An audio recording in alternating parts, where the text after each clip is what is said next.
Chapter 24. Am Apprehended in 1920.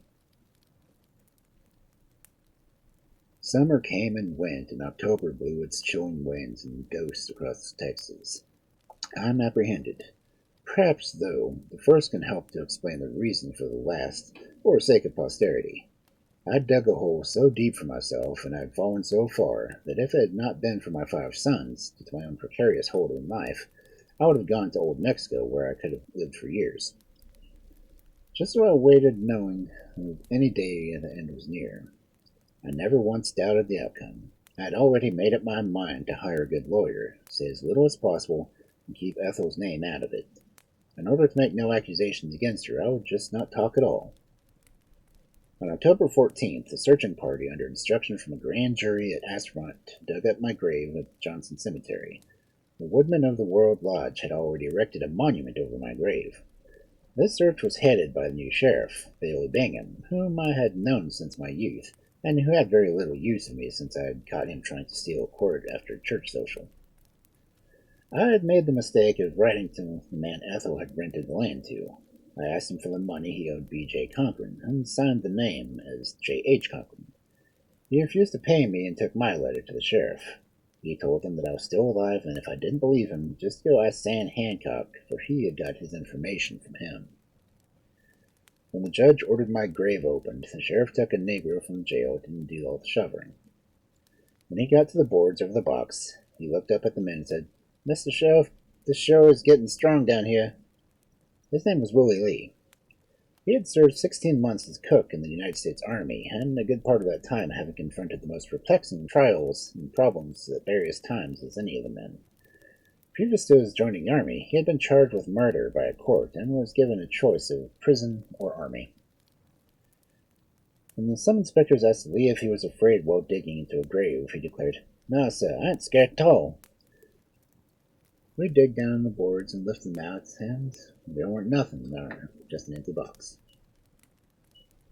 My friend Pat Anderson said, "Where's that litigant? Let me get another look." I thought he was dead as heck on that cooling board. I saw him just in money with my eyes. "Where's that litigant? Let me take another look. I thought he was dead as heck on that cooling board. I saw him with money on his eyes." On the June night, my sister, Pearl Wilhite, living in Fort Williamson County, wrote the sheriff of Sterling City about my children. Ethel had written to her before her death and had told her about the 1,900 acres I had purchased there without mentioning I was alive. Sister assumed I'd purchased land before my death. She had attended the funeral and thought I was dead. So when she learned of Ethel's death, she concerned herself over the care of the 5 orphan boys. Force of habit and signing my name caused me to be arrested.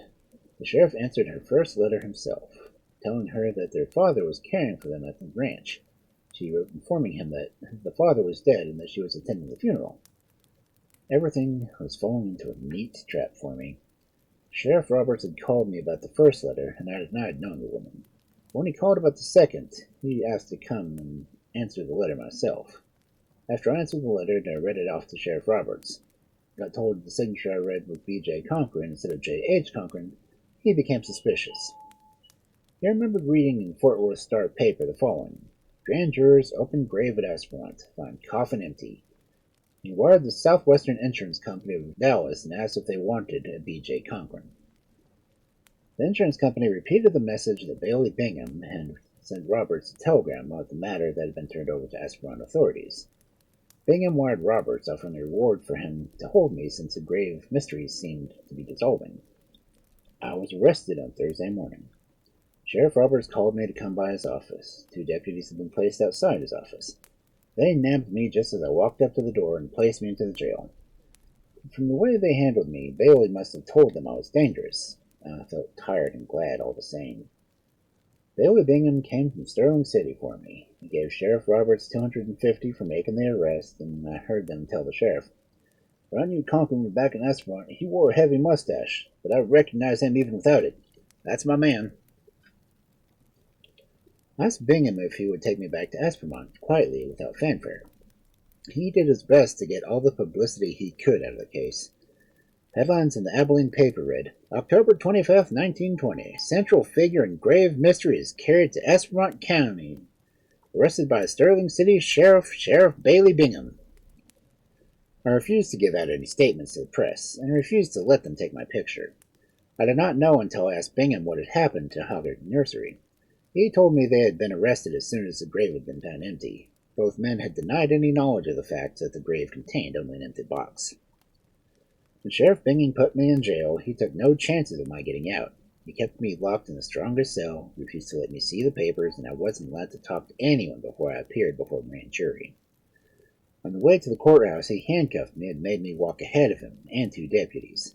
I guess he thought if the grave couldn't hold me, he'd better not take any chances. He was thoroughly enjoying the gathering crowds. After I appeared before the grand jury, I was jailed with Hoggett Nursery until bond was raised. There was a young reporter from Abilene who kept trying to get a picture of me, but I turned my face from him all I could. Bingham sent him to jail to take my picture as they were taking me back to jail. As I came into the gates, I had my face to him, and he tried to get my picture. I saw a word of 4 birds and 5 feet long trying to near me, and so I picked it up and made a run at the boy. He just weighed about 215 pounds. I was handcuffed and couldn't run very fast, but I landed him one between the shoulders, and he tried to jump the fence. I let out a Comanche yell, "Catch him! Catch him!" Fred Carter grabbed me by the shoulders before I could strike the boy again. The judge finally set my bond at $4,000, then I was free to go see about my boys. Pat Anderson had also been accused of conspiracy since he had issued the policy of life insurance for me, and Hoggett Nursery were able to make bond also. I warned both of them to say nothing. These two men knew nothing about my policies until the claims were paid off, but some claimed they'd received monies from me from their part from the fake burial. I left Aspermont one Saturday evening and went to Abilene that night. I stayed over Sunday at the request of E.T. Brooks and Stinson, Chambers, and Robertson firm, who were representing all three of us. I was to meet with the lawyers in Brooks' office at 3. Robinson came at the appointed time, but the others did not show up. They suggested that we go to the reporter and tell him that I would allow to take his picture. The only person there was McDaniel. We sat with his back to the window where we stood watching him busily working at his desk. I opened the door and stepped in quietly to give him a start. I slipped up near him and made a noise. He looked around and sprang to his feet. He tried to get around me so he could get to the door. I stepped in front of him.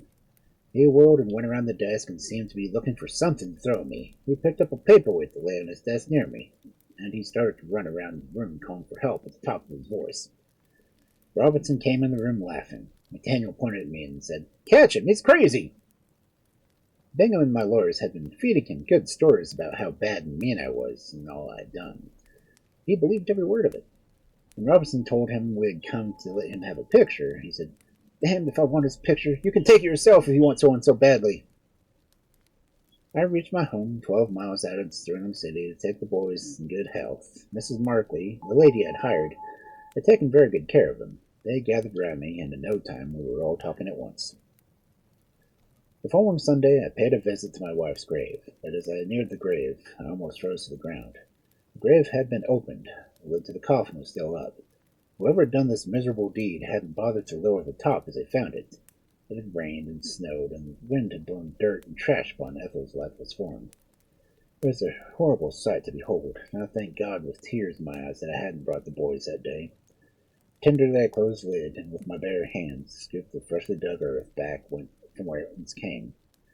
Upon making inquiries in town, I found out 2 men from Aspermont had been to Sterling City asking directions to the cemetery.